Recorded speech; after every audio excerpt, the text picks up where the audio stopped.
Hi, I'm Chris. First of all, congratulations on deciding to protect your home or business. One of the first things that we want to talk about is who do you put on your responder list? Today, I'm going to go through a few tips to make it easy to select the right people for your list. So the first piece of advice I'd like to give you is pick people who are reliable. If they're not willing to answer their phone or are unlikely to answer the phone, don't put them on your list. Second tip or piece of advice is proximity matters. If someone lives really far away from the property, probably not a good person to put on your list. However, putting people who only live in the property on your list or work in the property, also not a good idea. You want to make sure that people have neighbors, colleagues, friends, probably within a 15 to 20 kilometer radius works. Lastly, this list needs to be updated. So if someone changes their phone number or decides to move on from that current role at your business, it is important to always update your responder list. Put it in your calendar, maybe every 6 months or so, just to check in on it.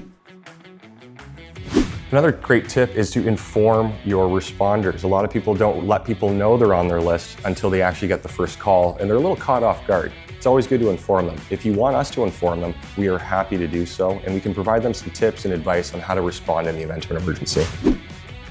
If this alarm system is for your residential home, we're happy to provide a few pieces of advice of who to put on the list.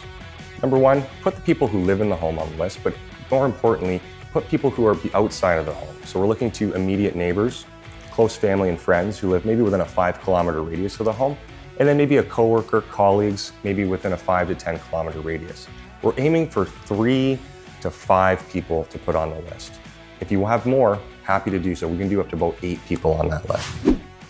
For commercial applications, think about key employees you trust with a key to your business. If you give them a key to your business, you want to also make sure they're on the responder list so they can respond to an alarm in the event of an emergency. Pro tip, if your business runs multiple shifts, make sure you have a responder on your list for each shift. Maybe a person who does mornings, maybe a person who does afternoons, and if there's an evening shift, make sure that is equally represented on your responder list. It's super important to always keep your responder list up to date. Things change, employees move on, people get terminated. It's important to make sure that your responder list is always current so that when we call, we have the right person responding to that emergency. And lastly, I do want to let you know that anyone you put on your responder list is eligible for what we call our family and friends discount. Once they're on your responder list, they're able to receive special discounts and promotions to protect their own business or their own home. Let us know. We'll happy to introduce ourselves.